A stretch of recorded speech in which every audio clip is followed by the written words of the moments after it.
Okay, this is the intro to the recording for Sabbath service page on Facebook Live.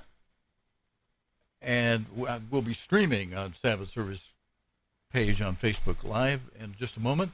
And this recording will go into the archive. We're going to hit the button now, and as soon as we see a green light, I'll say hello.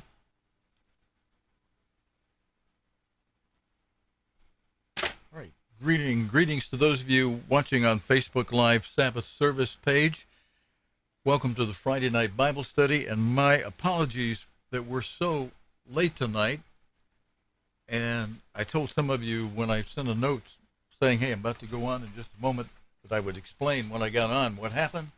Let me just make sure we're on first, and I'll tell you how Microsoft goofed us up. And I'm surprised only on one computer. Now, I use several computers on which we have our own custom-made media player. We had it made 5-6 years ago when I couldn't find any media player that would hold on the first frame, that would display the first frame holding on a video clip. That we need it that way when we show news video clips.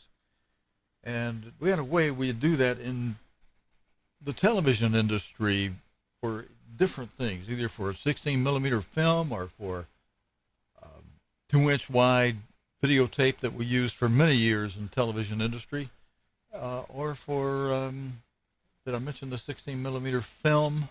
There were different ways, through the years we used to show video with audio on it. And news clips, there was a time when news crews went out with 16 millimeter film, would come back to the television studio, had their own darkroom development things, and would develop that film. They'd have to do all that before they could get on the air. And then, of course, we got more modern with videotape. And so crews could go out with videotape and come right back, slap the tape down, put markers on where it was the start and end, cue it up, freeze frame it in pause, and you got your opening video frame. And then when the news person announces it and the director's ready to roll it and use it, he just hits the play button and it goes from pause to that. Well, then we got into digital stuff, and they have media players, and nobody created any. I saw a number of people asking for it, but nobody bothered to create it so that it would hold that first frame, let you play it, then hold on the last frame until you press the next button, and then bring the next one up and not start playing it like most media players do, but hold that first frame. Now, maybe somebody else has created that since I first wanted and needed it, but I paid some programmers overseas, coordinated by a fellow from Vietnam, to put that together for me. It cost me quite a few bucks, but it was worth every penny of it. And we've used it every day for more than 5 years now. Tonight, I had planned to play one of Mr. Armstrong's telecasts from that media player. It's the same media player I use on World Watch to show the nightly news clips. And for the past several days, some of you may have noticed it too, there's been a real bad backdoor problem with Microsoft. Oh, no, I'm sorry. Intel gets the hit for this. Intel had some problem on their chips that has a backdoor, and they've had to come up with a big patch for that, so that's been a problem. But Microsoft in the past few days, I don't know whether it's related to that chip or what, but they have just been doing one update after another. I mean, it's constantly been, you have your computer on and it's constantly interrupting you saying, hey, we're going to do an update. Do you want to do it now, or you want a short delay? Or, while I was live, I kept saying the other night, no, give me a delay. I'd like a long delay, tomorrow or something. But they kept interrupting me, and while I had my back turned, or we were showing something else here, whatever, they just went ahead. And right in the middle of my live stream program, they just took over that computer and did their update on it. And now that one has happened since last night or this morning, one of my players won't play unless I figure out a way to reload or load Net Framework 3.5. And so I say, okay, load it. And then it comes back with an error message saying, big long number, error message, blah, blah, blah, blah, blah. Friends, I'm sharing problems with you that, we have in doing a ministry work here that you can pray about, if you will. I'll appreciate it. I've lost, and I'm wondering now if whatever they're doing, they're working one at a time. They'll work their way. I use 10 computers here to run World Watch. I don't use as many to run the Sabbath service. Thankfully, I get a little bit of a break. But it makes me wonder when they do something on one that makes something not work. Oops, are they about to update on the next one now and knock me out over there and then knock me out over here? So what I did to get around it, I have one that's still got my media player, our custom media player. That's what's knocked out on the other computer. Our custom media player won't even open now unless we find a way to get network 3.5 on there. And when I try to load it, it gives us a message saying, you can no longer load that in Windows 10. I'm saying, man, I wish somehow we could have had that player designed for Linux or some other operating system, and that we'd gone some other way years ago and not have to jump all these hoops we have to jump with Microsoft changing this, changing that on you. I know, maybe you don't like that people gripe and complain. Well, why don't you do that? Well, we spent a ton of money having that media player work in, Microsoft operating system. And it cost us a hunk of money to have it converted and convert everything. Sheesh. Anyway, I wish, we'll work that out, but I've changed it over to another computer, and I hope they don't try to interrupt it in the middle of our playing it. And I had to, because that other computer wasn't normally in the circuit for doing this, I don't have an audio device that you need to connect to the computer that runs it through our audio mixing board, but I found a way through the way that we bring the video over to just say, yeah, bring the audio over with it. I hope it's going to be in sync, because sometimes we have to delay one or the other to get them to sync up properly. But I don't have any control over the volume. Is correct. It'll work. But if I need to cut out, if there's a commercial, a promotion, where we're not supposed to show the 800 phone number or the address that the current administration that took over the assets of what were assets of our church. Our church is not a building, not an organization. It's, brethren, it's you and me. We used to have a lot of assets that a certain group of people, legally were able to take over as they changed things on us. However, there are some new laws. It's kind of interesting. I've been studying what the Supreme Court is doing in relation to when congregations of a church argue for church property in a given denomination, when that denomination leadership tries to change long-standing traditions on them, such as homosexuality, bringing in preachers who are homosexuals and things like that, where local, especially Bible South congregations, want to say, hey, that's not biblical. We don't want that type of sin coming into our church. And so we're going to go out of the denomination, and the denomination, even though the local people built the church building, the denomination has law on its side that under hierarchy, if they go the hierarchy way, the courts, when it goes to court, these denominations bring it to court, and the courts then say, well, this church property goes to the denomination because you local people in your congregation don't want to go along with the denomination anymore, when the denomination is the one making the changes, that the local people say, hey, that's sinful. We don't want that. But then there's another way they're looking at doing it now. Instead of hierarchical, they'll look at the documents. Oh, there's two or three things. But one of the determinations through studying all this used to be, did the leadership, does the current leadership in a given church, organization, denomination, are they following the long-standing traditions of that church, or have they changed them in some liberal or just changed them in some way?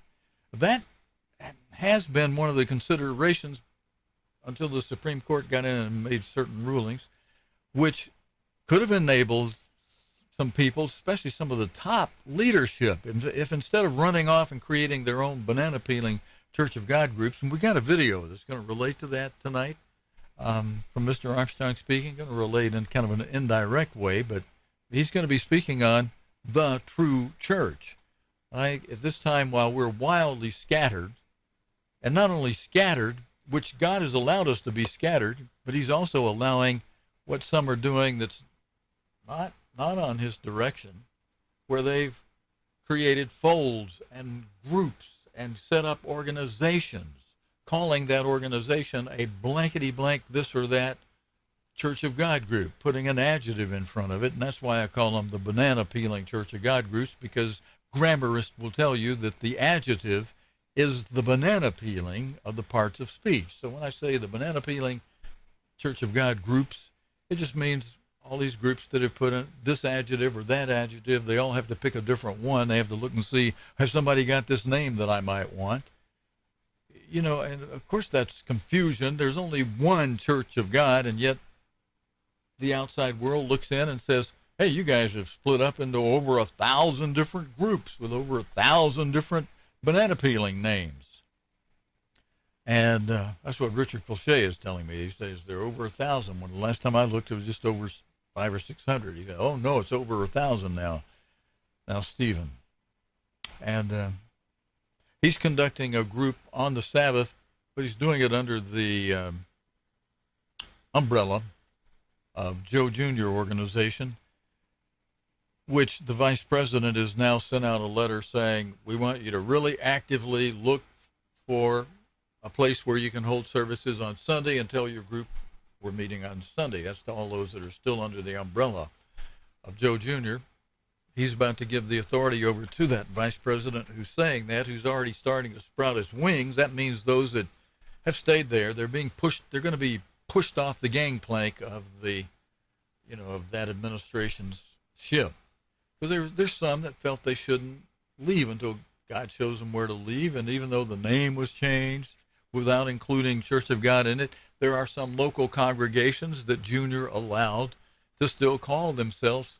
One of them out in West Valley still calls itself the Worldwide Church of God for that congregation there in West Valley.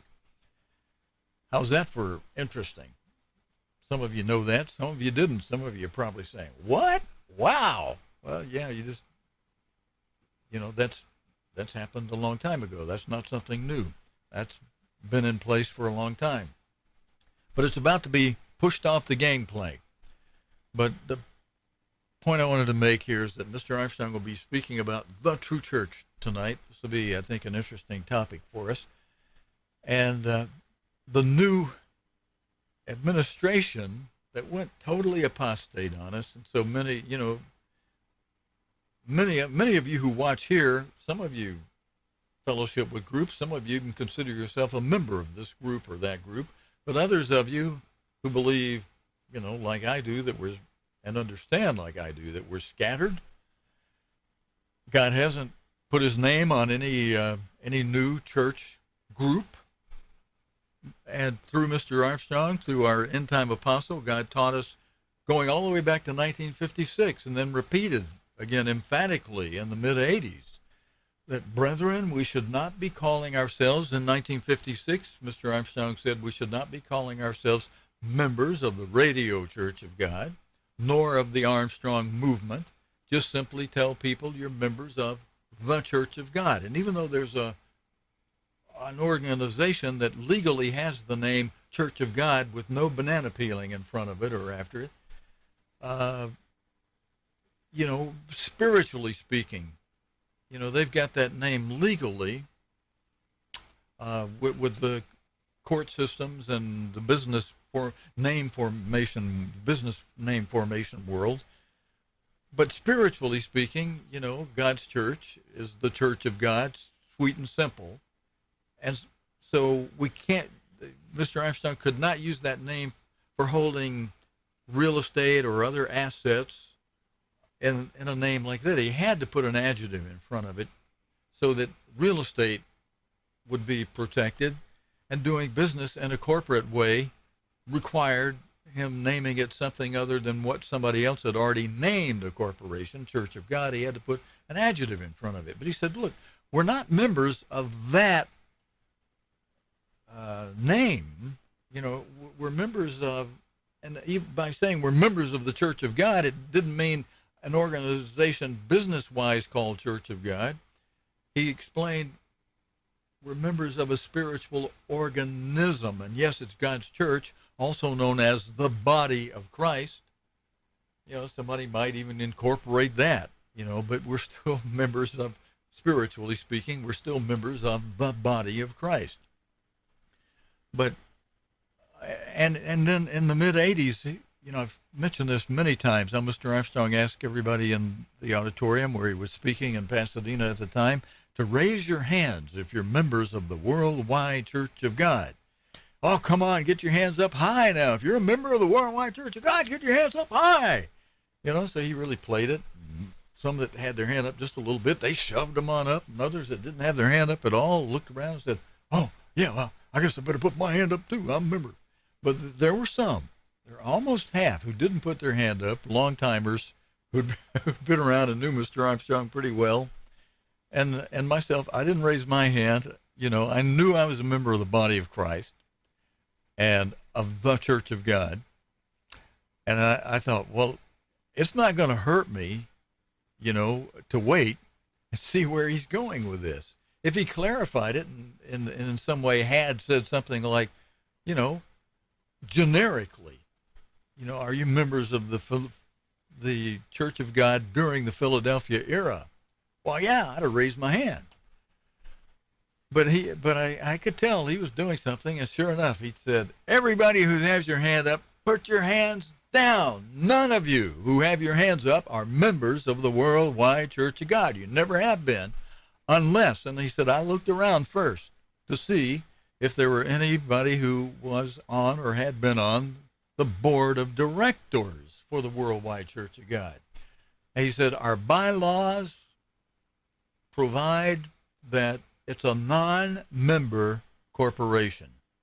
And so he said, you're not members. Don't be telling people you're members of the Worldwide Church of God. That follows what he said in 1956. Don't be telling people you're members of the Radio Church of God or of the Armstrong movement or anything like that. So, brethren, all of these groups that have started out there with this banana peeling name or that banana peeling name, this adjective or that adjective in front of Church of God.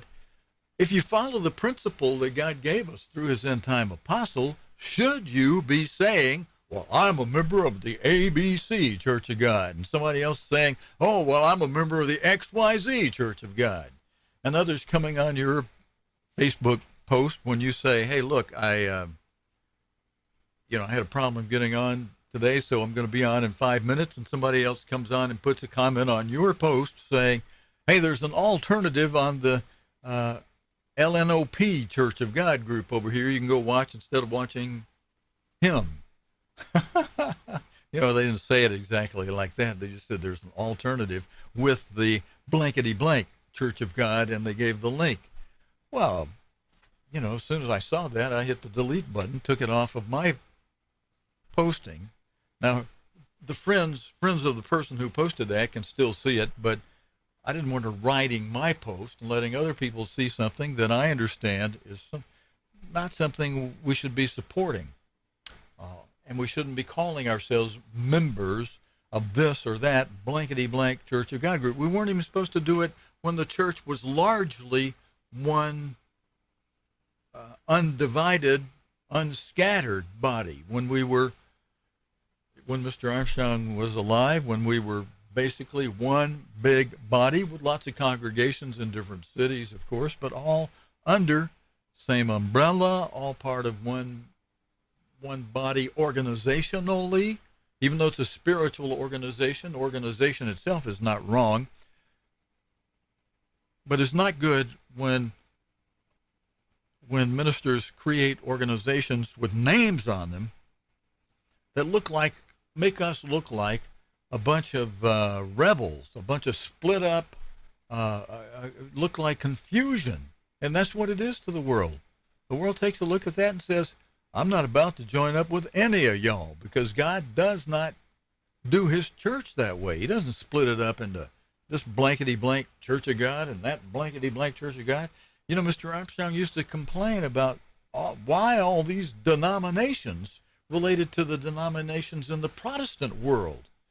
You know, if he were to be able to pop out of his grave and read the newspaper, somebody tell him that, you know, Mr. Armstrong, sir, since you died, there's now over 600 splinter groups, all saying they came off of you, sir.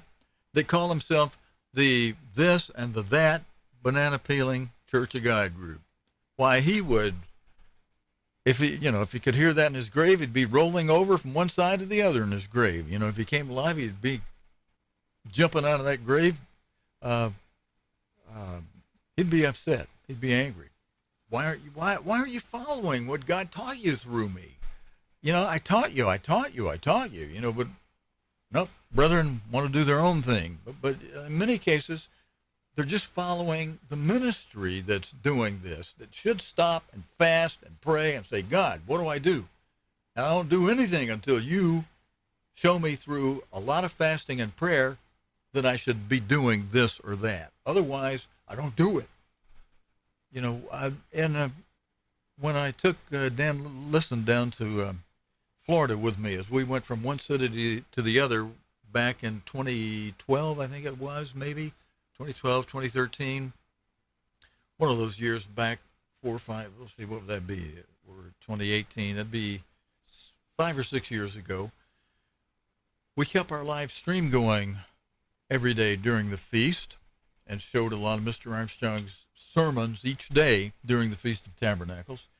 And we went from city to city just to see what was going on in each city and, you know, just to travel. And we would have a little fun game. We asked people to guess where we were each day, and we'd give clues. And for example, when we got to Pensacola, Florida, what is it we said? I think we said it's where we are to now sounds like a cola drink, you know, like a Pepsi Cola, kind of like a Pepsi Cola, I guess. Or is that the thing we gave? And we were throwing that out as clues so people might guess, oh, you're in Pensacola. And we gave clues wherever we were. Where's that big popular place everybody wants to go? Or they even have songs about it from the state here. I can't think of it at the moment. But we went all those Gulf cities along the coast that year, and I ran into some people. Not in Pensacola, but down in a place where everybody wants to have their feast site. It's on the Gulf Coast, close to Alabama, but just inside Florida. There's songs about it they used to sing here in Alabama. People, during break between semesters in college or high school even, all the kids would want to take off down to Panama City. Thank you. When we were in Panama City, on the beach one day, I ran into a couple and was just talking to them, and they told me, well, now listen, they said, they were asking me what I was doing there, and I was asking them, yeah, well, what about yourself? And they said, well, look, we're attending a feast site that a group that starts with a U is putting on, and our minister used to be with that organization, with that group, but he just recently changed over to a group that has WA on the end of their Church of God name. And they said, we don't, and our minister said, because we don't have any Feast of Tabernacles set up in this area, you know, this year, just go ahead and go over to that U group where I was, and that'll be okay, you know. And I said, well, are you gonna change to the other group where that minister is now? And they said, yeah, it doesn't matter where he hangs his hat, what group he goes with. He was our last minister, and we're just following him. And I came back and I was praying about that, and I thought, how interesting. Some people simply, wherever their minister goes, that's where they go. And so you ministers that follow this group and that group, your people are in that group. Many of them are, because they're following you. And so you need to be careful what you're doing, because you're influencing a lot of people. Sometimes some of those groups have tremendously compromised what God taught us through his end time apostle. And God tells the ministry, especially in Titus 1, starting at verse 7, especially going up to verse 9, to hold fast as you were taught and to teach as you were taught. Let me read that one verse before we go to Mr. Armstrong. Brother, I hope you had a good week, or if you had a lot of trials. I had some trials this week, not only these computers, but it's a long-term project. I can only afford to do so much at a time on my roof, so as I can afford to buy materials, I get up there and scrub or spray them down, and little by little, getting it done as I can afford to do it. But maybe you had some, and I'm not bothered by that, as long as I don't get too big a heavy rain. I've been doing what they call water tests. I've been finding the leaks one at a time and fixing one at a time, and and trying to do it without complaining, and taking it all to God too, and saying, "Hey, God, I'm sure you don't want this house to become totally corrupted, where it's leaking through the ceilings, where after I get it fixed on the roof, I'm going to need to fix the ceilings too." And thankfully, though, he's got me protected in the studio with all this. I got a lot of expensive equipment in here, some paid for, some not paid for. Some I'll be paying for at the rates I'm paying them. At the high interest rates they're charging, I'll be paying for it for the next 16 years, unless God opens up some way where I have more income, where I can pay more each month that will go against the principal, and then not have as much interest owing. A lot of what I pay each month, 70-80% of it just goes toward interest. I'm popping out big payments, but not bringing the total principal down very much, because only 10, 15, 20% is going toward principal. But I've got the money to pay those bills, so I'm not complaining. And we needed this equipment, but I'd be crying my heart out if something happened that allowed this equipment to be harmed. So I take special care here. But just Titus, first chapter 1 of Titus, starting in verse 7, "For a bishop, a minister, must be blameless as the steward of God, not self-willed, not soon angry, not given to wine, no striker, nor not given to filthy lucre, but a lover of hospitality, a lover of good men, sober, just, holy, temperate," or as the margin says, self-controlled. And then verse 9, key verse here, "holding fast the faithful word as he has been taught, that," here's the reason why we've got to hold fast to as we've been taught, "that he may be able to teach that same way, that he may be able by sound doctrine to both exhort and to convince the gainsayers." The doctrine God has given us through his end-time apostle is sound.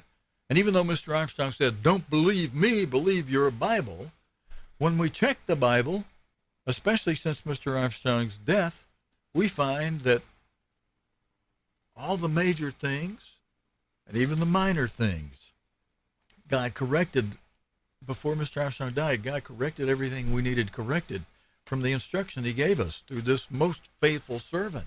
We find that when we check the Bible, it supports the doctrines that God gave us through Mr. Armstrong. They're all sound, including the doctrine of when the Laodicean era begins. Oh, boy, am I stepping on some toes now. And some of you call me and leave me these awful messages and emails, and, and you ask me, and then I tell you, but then you try to take what I say to you and twist it. You didn't really want me to answer you. You just wanted me to come on board. And my answers are the same as we were taught. So this is not something I'm making up. I'm supporting what God taught us and left us as doctrine through Mr. Armstrong. And you check the Bible, You do as Mr. Armstrong said. Don't believe him. Believe the Bible. And then you find out, well, you can believe him because the Bible supports what he says. I mean, he's not saying things that are not supported in the Bible. And for example, that one I just mentioned about when. Let's see how much time we have. All right, I got a minute or two to tell you this. Then we're going to go to Mr. Armstrong's video on the true church. There's a verse in Revelation 3 that supports that doctrine about when the Laodicean era starts. There are only 9 verses in the Bible that directly address the Laodicean era. That address to Laodicea begins in the 14th verse of Revelation chapter 3, goes to the end of the chapter. Revelation 3 ends on the 22nd verse. So between 14 and 22, there are 9 verses. 14, 15, 16, 17, 18, 19, 20, 21, 22. 9 verses. Right in the middle of those 9 verses, with 4 verses in front of it, boom, and then 4 verses after it, there's this verse 18 that's in the middle, right in the center of the address to the Laodiceans. The first 4 verses describe what a Laodicean is and how he thinks he's Mr. Hotshot. Maybe I should use another term. There's a fellow used to play horseshoes, had a nickname, Hotshot. I love him to pieces. He's a wonderful man, married to a wonderful wife. So let's find another way to say that. There's 4 verses that where God describes a Laodicean as one who, well, let's just use the terms that are in there. All right, I got to do this quick. I got to get to Mr. Armstrong, but let's just quickly use these terms. Revelation 3, starting in verse 14. Because you say, I'm rich and increased with goods and have need of nothing. You know, some of those goods include what they think is spiritual understanding, but you don't know that you're wretched and miserable and poor and blind and naked. And then, so all that's part of the description where he starts in verse 14 saying, I'm addressing the Laodiceans, and you were faithful and true, and he says, these things say I, the faithful and true witness, the beginning of the creation of God. He says, I know your works and how you're neither hot nor cold. You're just lukewarm. You know, you look good and you think you're hot stuff. Let's put it that way. You think you're hot stuff. You know, you go to services, you got a good job, you go to the best feast sites that money can buy, while other people maybe can't even go. You don't bother to help them out, but you make sure you go to the best ones in the world. And you don't even know you're wretched and miserable and poor and blind and naked, God says. Boy, are you going to be in for a shock, as all of the people who get left behind are going to be shocked. They thought they were going to get to go to the place of safety. But oops, I didn't get to go. What now? God tells you what now in verse 18, and that's what proves what Mr. Armstrong said about when this era starts. But let's explain what the 4 verses after the center of verse 18 tell you. Christ says, I'm going to come at that time and encourage you to be zealous and hang in there as I did through martyrdom. I hung in there through martyrdom. He says, I'm going to come to you like my Father sent angels to me when my knees were knocking. I'm going to knock on your door and come when your knees are knocking, when they're about to crucify you the next day. And like I was sweating as if it were blood the night before in prayer, and I was full of such anxiety, and especially after I asked my disciples to pray with me, and they just rolled over to the other side, snored, in late night, and went right back to sleep on him. So his anxiety level went up. These guys not even with me. Oh, God, what I'm facing, I don't even understand. And anxiety can take you a long way. Our Father understood that and sent angels to comfort Christ, we're told.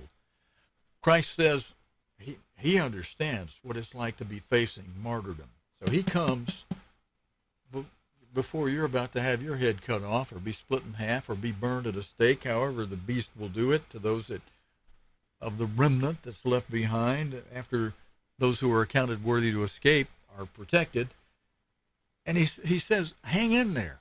Don't compromise on this. When the beast says, bow down before me. Don't even put one knee down. Don't, be zealous. Repent of your lukewarmness. Be firm and tough, even though it's going to cost you your life. Be saying, if you don't do this, we're going to kill you. And then the beast says, all right, you got to work on the Sabbath. And you say, well, I'll work 5 minutes. No, you just took the mark of the beast. God says he's going to come to you and encourage you not to compromise on that either. Hold firm. Don't compromise. Don't work on the Sabbath. Overcome this tendency to be just lukewarm and say, well, I'll just do this a little bit, but I'm not really working. I just faked off the beast. No, you just took his mark. So that's what he's saying. And he encourages you. If you'll stick in there through this crucifixion, through this, they probably won't call it a crucifixion. For you, it'll just be a martyrdom. But they'll kill you. If you hang in there and give your life when the beast says we're going to kill you if you refuse to work on the Sabbath, refuse to bow down to the image of the beast, Christ is saying, endure. Don't give in. Don't work on the Sabbath. Don't bow down before the image. Just endure. Even though they're going to kill you, to him that overcomes the tendency to give in and compromise, will I grant to sit with me in my throne, even as I overcame and am set down with my Father. He overcame. He went through the crucifixion. He'll come knock on your door then. He's not knocking on anybody's door now. It's the Father who draws you to Christ. And then, after the Father draws us, we have to seek him. But when you're at this point, he is going to come knock on your door because he's going to see your knees knocking. He's going to see the anxiety. He's going to recognize it. It's the same anxiety problem he had the night before his crucifixion, before his martyrdom. And that's what verse 18 is telling us. I hope I don't have to include myself in none of that, but to those that get left behind, Christ says this, I counsel you to buy of me gold tried in the fire, the fiery trial of martyrdom. As Mr. Armstrong correctly explained, that is the context and the scriptures tell you, I counsel you to buy of me gold tried in the fire. I counsel you to endure martyrdom, that you may be made rich in white raiment and may be clothed, and that the shame of your nakedness does not appear, and anoint your eyes with eye salve that you may see. As many as I love, I rebuke and chasten. Be zealous, therefore, and repent of that lukewarmness. Christ will say at that time, once those who weren't accounted worthy to escape are left behind. All right, brother, let's go to Mr. Armstrong. I don't have any more time to elaborate on that at all. We got to whisk right into Mr. Armstrong on the true church. Mr. Armstrong, sir, will you please take it over? Let me tell you, only one person has ever been born again yet, and that is Jesus Christ. Now that is a sinner. And some of these things are so remarkable because this world has been deceived. Your Bible says that all nations have been deceived. There is a devil that is smarter than all of us put together. But he's invisible. We don't see him. And he's just so clever, he has managed to deceive us into believing he doesn't even exist. Well, he does exist. The World Tomorrow. The Worldwide Church of God presents The World Tomorrow with Herbert W. Armstrong.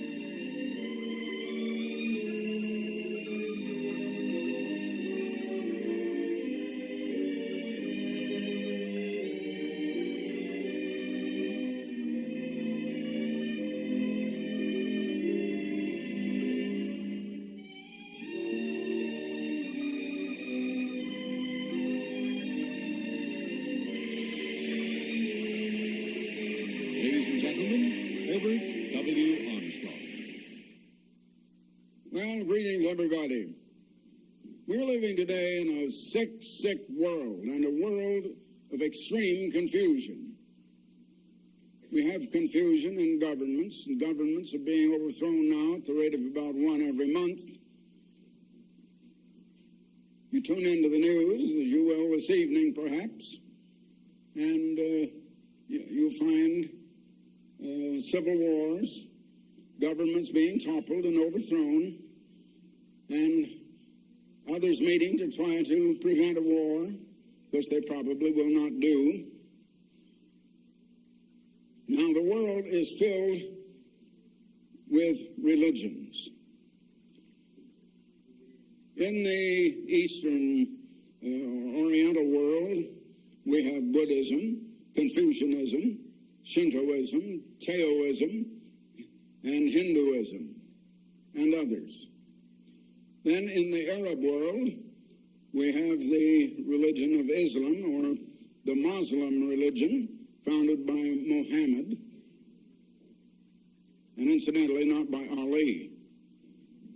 And the largest religion of all, however, is Christianity. In the Western world, it dominates rather largely. One peculiar thing, I wonder if you ever thought about it. Why is it that in a certain country, nearly everybody claims one religion? Of course, always there will be a few others. It's not 100%, but the overwhelming majority will have one of those religions. Now, religion is really the worship of God or of the supernatural. And in many cases, some of these religions are more properly perhaps called philosophies, because some of them know nothing about any God, and it's merely a philosophy of living and of meditation and of things of that sort. Well, even in the Western world of Christianity, we have a Babylon of religious confusion. There are hundreds of different denominations and sects in the what is called the Christian religion. There are certain things that they seem to all more or less believe, but many differences in the more minor details. Now, in this present series of telecasts that I am engaging in now, I want to show you, and I won't get any more than just started in the present telecast, 7 proofs of that one original true church. How are you going to identify it? The Bible gives you the 7 points that identify which is the true church. And there's only one church that can qualify in all these 7. As a matter of fact, many of them, there's only one that believes it anyway, in just one. Now, first of all, is the nature of God and the nature of Christ. I found the churches don't even know about God. Now, isn't that strange? They don't know who and what God is. They don't know who and what Jesus Christ is or was. Oh, that sounds like I'm crazy. Oh, no, don't you believe it. I think there must be a lot of others that are crazy. And it reminds me, I was brought up, as I say, in the Quaker church, and it makes me think sometimes of that old Quaker many, many years ago. And like they've stopped saying thee and thy now, but my grandmother still did. She's always saying thee and thy instead of you and yours. And I was an impudent little boy, I know, that I asked her why she talked that way all the time. I said, why don't you talk like other people and say you and yours and so on? And she says, well, the reason I do that is because I want us to talk the same language that Jesus did, and he said thee and thy.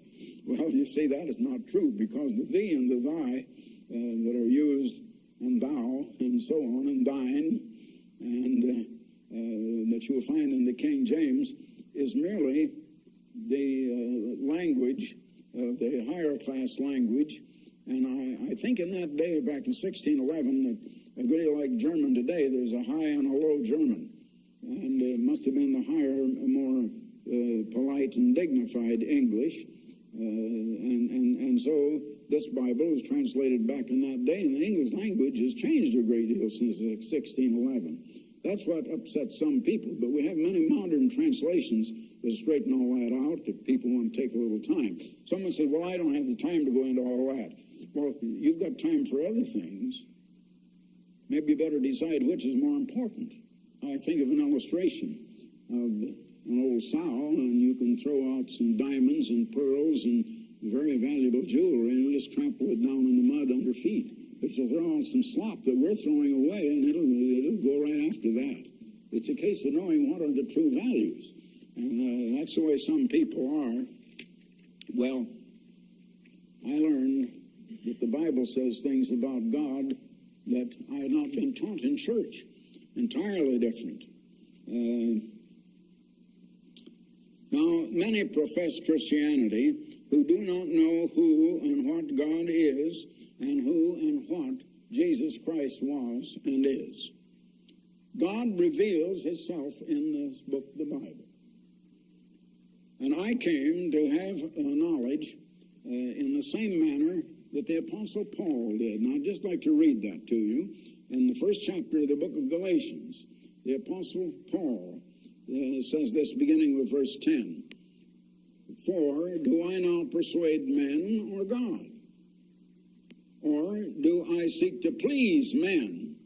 For if I yet pleased men, I should not be the servant of Christ.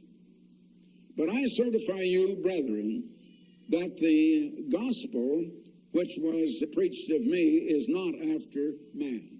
He didn't get it from other men. He got it direct from Christ. For I neither received it of man, neither was I taught it by the revelation of Jesus Christ. Now, Paul said that he had been with Christ. He said he had seen Christ. And there's a period of 3 years that is not accounted for in the history you find in the New Testament, in the book of Acts, and the writings of Paul, when he was down in Arabia. Well, undoubtedly then, there's no other way to put it together. He was there alone with Christ. And Christ, after he descended to heaven in person some way, and I don't know how he manifested himself because it isn't explained at all, but had taught Paul direct. Now, Jesus Christ is the living Word of God. The Bible is the printed Word of God. The only difference is one was a person talking and the other is in writing, but it's the same truth, exactly. Now, later he said here in verse 15, but when it pleased God, who separated me from my mother's womb and called me into his grace to reveal his Son in me, that I might preach him among the heathen, immediately I conferred not with flesh and blood. He wanted to receive this from Christ direct. Now let me say the same thing. Immediately, when God had called me from this challenge, I did not go to man to find out what to believe. I didn't go to a theological seminary. If I had, I would have been taught what men had written in men's books that their particular church or denomination had decided to believe. And I had already found by my study that what they believe is almost the opposite of what the Bible says. I had the Bible as my effort. Now, I went then, just like Paul did, to God. I was not taught by God in person. He didn't come and appear to me in the flesh in person, because he wasn't in the flesh any longer anyway, but in spirit. But here is the same Word of God, but it's in writing. I had to eat crow. I was brought to have to realize that I had to let my mind be swept clean of everything I had previously believed. I've looked into the lives of leaders of world religions, and I can't find one of them that ever came to what he believed that way. Now, many of them, I said a while ago, many of the religions are merely philosophies. I don't mean Christianity, I mean other Oriental religions. But those men, they had nothing to base it on. They had no instruction, no contact with God. There was no Word of God available to them at that time. And they would just sit down and think and meditate and imagine in their own minds, and they just made up their philosophies in their own minds. There was no basis, no authority. As I said, God reveals himself in the Bible, and he taught me through this Word the same as he taught Paul in person. But I had the teaching direct from the same one, exactly. Christ is the living Word. He is the one who inspired every word in this book. Herbert W. Armstrong will return right after this message. All right, friends, we've been asked to cut out on the promotions because a phone number and address is given that the current administration has that they don't want us promoting because they still get the mail, they still get the phone calls, and it costs them money, and they don't want to deal with them. And of course, really, we don't want people going there anyway either. So I got to figure out a way to let this roll on past. Hang on a second. Let me pull this screen forward, and I'll make it move without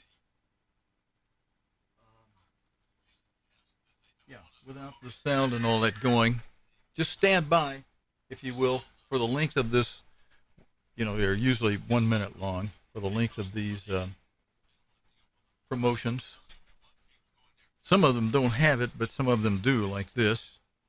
And I got to turn. I was monitoring on my mobile phone, so I got to turn the volume down.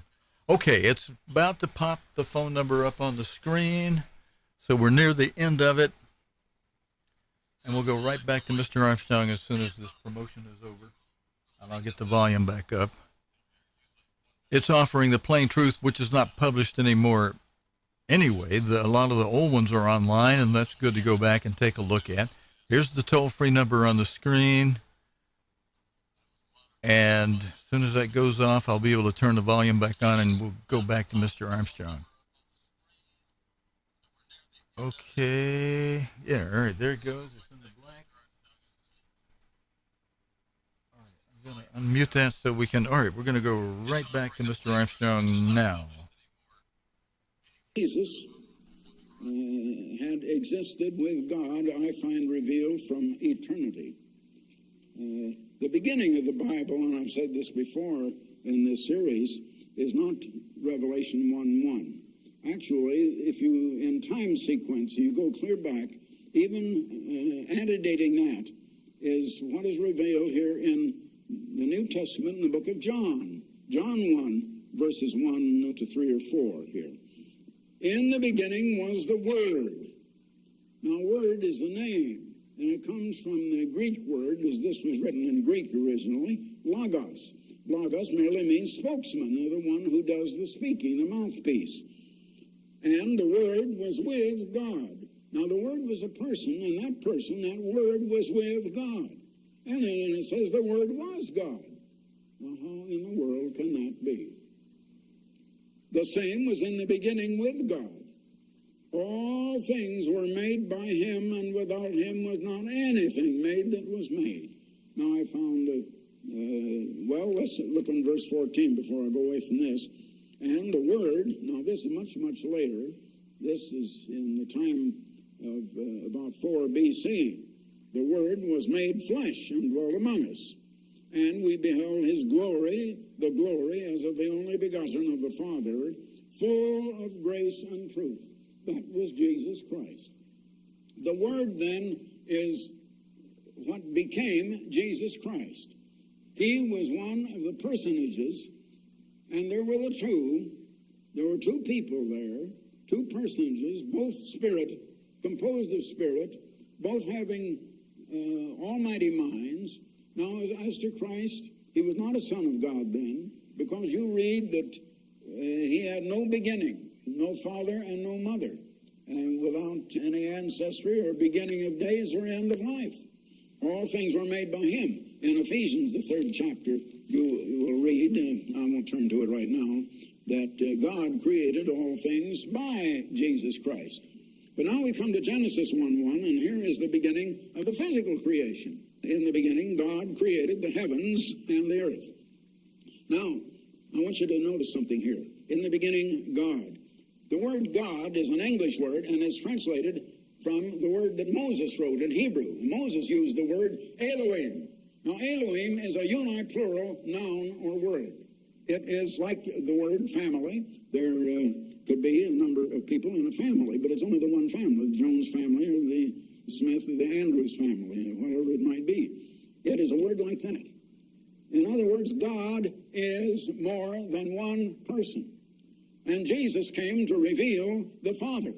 And until Jesus came, they had not known about the Father. Now we come to the 2nd chapter of Genesis, and a new name for God is introduced. Thus the heavens and the earth were finished, and all the host of them.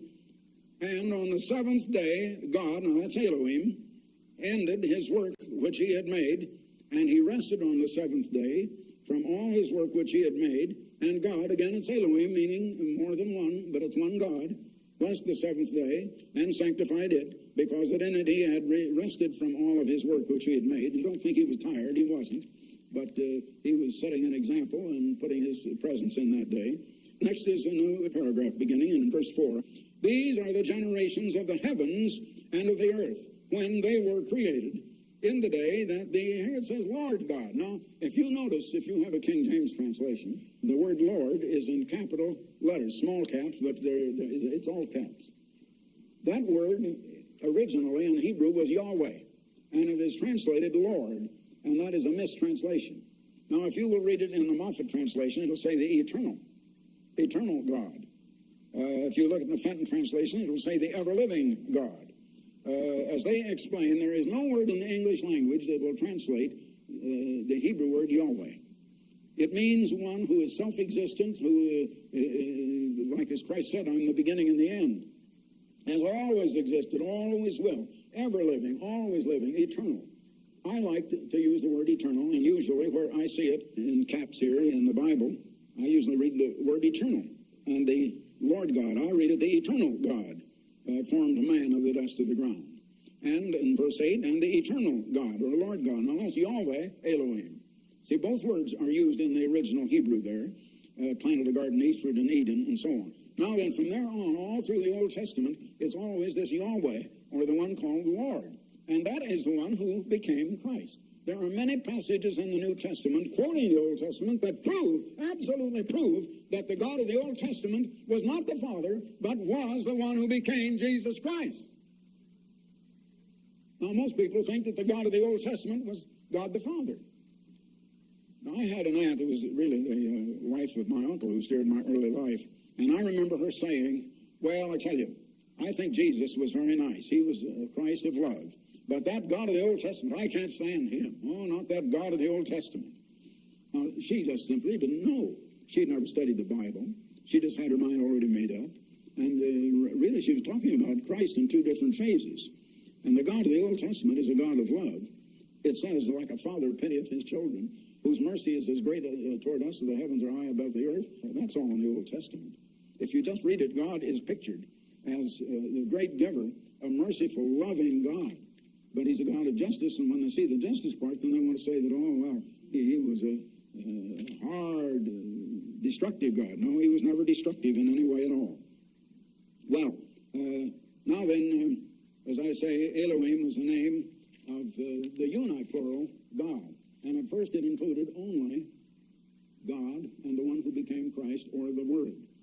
Now, they created the earth after angels. Angels were in existence before, because in the 38th chapter of Job, I've read this to you before in previous telecasts, then the Eternal answered Job out of a whirlwind and said, this is the 38th chapter of Job, where wast thou, he's speaking to Job, where were you, Job, when I laid the foundations of the earth? Declare if thou hast understanding. Job had just built, many people don't know this, but Job had just been the contractor, the architect, designer, and builder who supervised the construction of the Great Pyramid.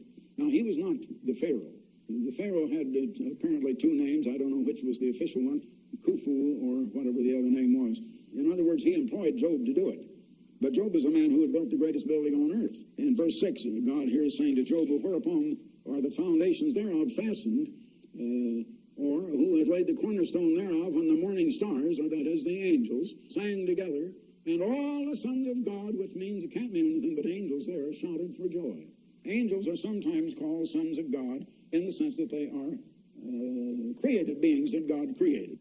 Herbert W. Armstrong will return right after this message.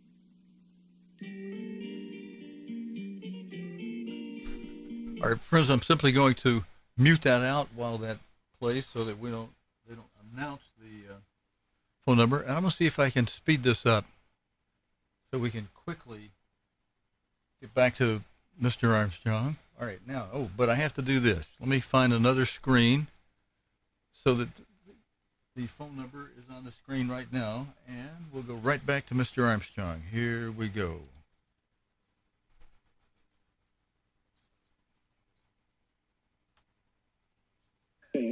Jesus, who came in the human flesh, originally had been this Word. Now he became a man called Jesus of Christ, and he also had the name of Emmanuel, which means God with us. But he was crucified, he died, and after 3 days and 3 nights in the tomb, he was resurrected. Now then, if you will turn to Hebrews, the 1st chapter, and verse 8, you read, "But under the Son, which is Christ, God said, Thy throne, O God, is forever and ever a scepter of righteousness in a scepter of thy kingdom." There Christ is called God, by God himself. Now then, we turn back to Romans, verse 4, but speaking of Jesus Christ here, and declared to be the Son of God with power, according to the Spirit of holiness, by the resurrection from the dead. Now let's get all of that in context. Just before, it says, concerning his Son Jesus Christ our Lord, which was made of the seed of David according to the flesh. Now, David was an ancestor of his, and by flesh birth he was a son of David, but declared to be the Son of God by the resurrection from the dead, with a few other words thrown right in between there. He became a Son of God by the resurrection. And in Romans, the 8th chapter, and verse 29, it speaks of Christ, the image of his Son, that he, Christ, might be the firstborn of many brethren. He was born as a Son of God by a resurrection. We can be born as a Son of God also by a resurrection. Now that brings me to another booklet that I would like to show you. And this booklet is just what do you mean, born again? I'll tell you, even the heads of government don't know what it is to be born again. I won't mention any names, some of you get the significance of what I'm saying. And we need to understand what the Bible means and what God means when he talks about being born again. Now, this booklet will show you what the Bible really means and what it says about being born again. Man was made in the form and shape of God. Man was made so that from birth there is a spirit in man. Now that spirit is only essence. It's not an immortal soul or anything of the kind. It's not a ghost. It's only just spirit essence. But it does impart to the physical brain the power of intellect. And it gives us an intellectual power that animals don't have because they don't have that spirit. But we need another spirit, and that's the Spirit of God, which impregnates us with immortal life. And when we're born of God, Jesus said in John the 3rd chapter to this Nicodemus that you'll get in this booklet, that which is born of the flesh is flesh. We've all been born of the flesh. We are flesh. But that which is born in the Spirit is spirit. Spirit when you're born of the Spirit. And then in the 15th chapter of 1 Corinthians, you read that flesh and blood, made a matter here, cannot enter into the kingdom of God. And yet people think they've already entered into the kingdom of God and already been born again. Let me tell you, only one person has ever been born again yet, and that is Jesus Christ. Now that is a sinner. And some of these things are so remarkable because this world has been deceived. Your Bible says that all nations have been deceived. There is a devil that is smarter than all of us put together. But he's invisible. We don't see him. And he's just so clever, he has managed to deceive us into believing he doesn't even exist. Well, he does exist. So I'd like to have you get this little booklet. What do you mean, born again? It'll make it very, very plain, very clear, and I think that you will rejoice in the knowledge when you have it. So now, until the next time, I'm going to leave you there, and I'm going to continue with this series. The first proof was that the true Church of God believes that God is a family of persons into which we may be born. More of that will come later. We may be born into that family, and we will also be God. As Jesus Christ has become very God, when we are born, we'll be like him. We are co-heirs with him now, and we will then be co-possessors with him. There will be a marriage of the church with Christ, and we will all be the family of God, the God family. That is a wonderful thing. No other church on earth believes that. But that's what the Bible teaches. Why don't they believe the Bible? Well, I don't know, but you keep listening, and you will learn things, many of you, that you never thought of or heard of before. But they're absolutely proved. So until next time, this is Herbert W. Armstrong The only address you need, Pasadena, California. Okay, all right, we'll cut out right there. We're not supposed to give out the address. You know, that all the mail that you might write to Mr. Armstrong goes to a new apostate administration that has done a flip-flop on what God would teach us through Mr. Armstrong. And, you know, be like just talking to, well, that's all I want to say on that. Thanks for joining us, friends, for this Friday night Bible study. And I apologize to you about some of the audio. I saw late in the game that we needed a little more volume on Mr. Armstrong. I figured out how to do it toward the end of it. We'll have it fixed by in the morning so I can roll it through my audio board, which lets me read it more quickly and match the levels out correctly.